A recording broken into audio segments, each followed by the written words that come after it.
अगर आपको पेंशन की इनकम आती है और बिना किसी कंसल्टेंट सीए की मदद से आप अपने आयकर खुद से फाइल करना चाहते हैं तो आप ये ऐसा कर सकते हैं। सिर्फ आपको कुछ बातों का ध्यान रखना होगा कि रिटर्न फाइल करते वक्त आपको क्या करना है और क्या नहीं करना।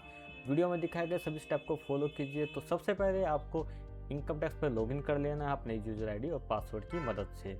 यहाँ पे आपको मेन्यू बार में एआईएस नज़र आ रहा होगा, इस पर क्लिक करना है। जैसे आप इस पर क्लिक करते हैं आपके सामने एआईएस का पेज ओपन हो जाता है। सबसे पहले आता है इंस्ट्रक्शन, उसके साथ में एआईएस और राइट साइड में आपको देखने को मिल रहा होगा डाउनलोड का ऑप्शन। तो अब एआईएस पे क्लिक करते हैं। यहाँ पे हमें टीआईएस और एआईएस दो ऑप्शन मिलती हैं। टीआईएस है समरी स्टेटमेंट, एआईएस है डिटेल स्टेटमेंट। तो आपकी कौन कौन सी इनकम यहाँ पे आई हुई है आप टीआईएस की मदद से समरी फॉर्म में देख सकते हैं और डिटेल में देखने के लिए एआईएस पे क्लिक करेंगे। तो सबसे पहले हम टीआईएस पे क्लिक करते हैं। तो ये हमारा टीआईएस ओपन हो चुका है। यहाँ से सबसे पहले अपनी इनकम को वेरीफाई करेंगे, उसके बाद एआईएस पे मूव करेंगे। तो salary, income, inter from saving bank, inter from deposit, ये हम वेरीफाई कर चुके हैं। अब एआईएस पे मूव करते हैं। अब हम आ चुके हैं एआईएस पे। एआईएस में जितनी भी टैब्स हैं, TDS, HFT transaction, payment of tax, demand and refund and other, ये सभी टैब हमें चेक करने हैं। और टीआईएस से अलग कोई इन्फॉर्मेशन हमें यहाँ पे दिखती है तो वो हमें नोट डाउन कर लेनी है। सभी इन्फॉर्मेशन को कंसिडर करने के बाद ही हम अपनी आईटीआर को फाइल करेंगे। वापस इनकम टैक्स सेट पे आने के बाद डैशबोर्ड पे ये हमें फाइल नाउ का ऑप्शन मिलता है, यहाँ पे हम क्लिक करेंगे। असेसमेंट ईयर आपको चेंज नहीं करना है और मोड में आपको ऑनलाइन मोड सिलेक्ट करना है, then continue. Start new filing पे क्लिक करना है।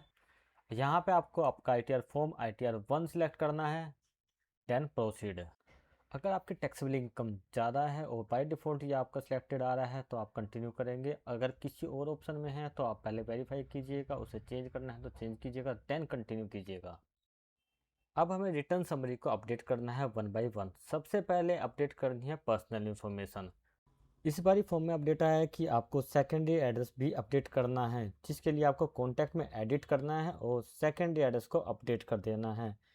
अगर आपका सेकेंडरी एड्रेस और प्राइमरी एड्रेस सेम नहीं है तो आपको नो पे क्लिक करना है, और अगर ये दोनों सेम हैं तो आप यस पे क्लिक करेंगे, जिससे कि प्राइमरी एड्रेस ही सेकेंडरी एड्रेस में कॉपी पेस्ट हो जाएगा। देन आपको करना है सेव। अब मूव करते हैं next option, nature of employment. अगर आपका एम्प्लॉयमेंट स्टेटस ऑटो फैच नहीं आ रहा है तो आपको ड्रॉप डाउन की मदद से उसे अपडेट करना होगा। फाइलिंग सेक्शन में कोई चेंज नहीं होगा। इसके बाद आता है आपके टैक्स रिजीम। न्यू रिजीम आपके डिफ़ॉल्ट है, अगर उसको चेंज करना चाहते हैं ओल्ड में जाने के लिए आपको यस पे क्लिक करना है। इसके बाद आती है बैंक डिटेल्स।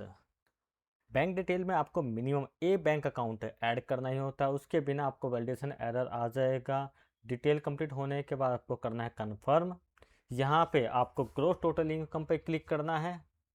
तो यहाँ पे हमारी पेंशन की इनकम ऑटो फैच हो रही है। अगर आपके केस में नहीं आ रही तो आप एडिट पे क्लिक करके उसे एंटर कर सकते हैं। अगर आपको रेंटल इनकम भी आती है तो 2 हाउसेस की रेंटल इनकम आप यहाँ पे शो कर सकते हैं। मेरे केस में थी तो मैंने वो अपडेट कर दी है।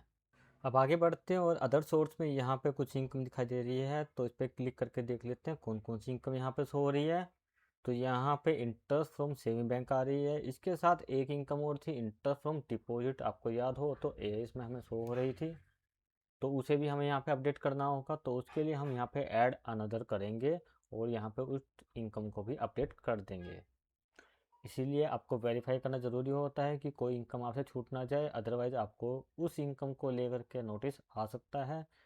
सारी डिटेल अपडेट होने के बाद हम करेंगे कन्फर्म। बाकी डिटेल को कंफर्म करने के बाद मैं आ गया हूँ प्रोसीड टू वेरिफिकेशन पर। यहाँ पे मैं क्लिक करूँगा। जैसे मैं क्लिक करता हूँ मेरे सामने ये समरी स्टेटमेंट आ जाती है, जहाँ पे मैं अपनी इनकम को वेरीफाई करके सबमिट कर दूँगा। यहाँ पे मुझे वेरिफिकेशन करना है। आपको चेक बॉक्स नज़र आ रहा है, इस पर क्लिक करना है और नीचे प्लेस में आपको एंटर करके प्रोसीड टू वैलिडेशन पे क्लिक कर देना है।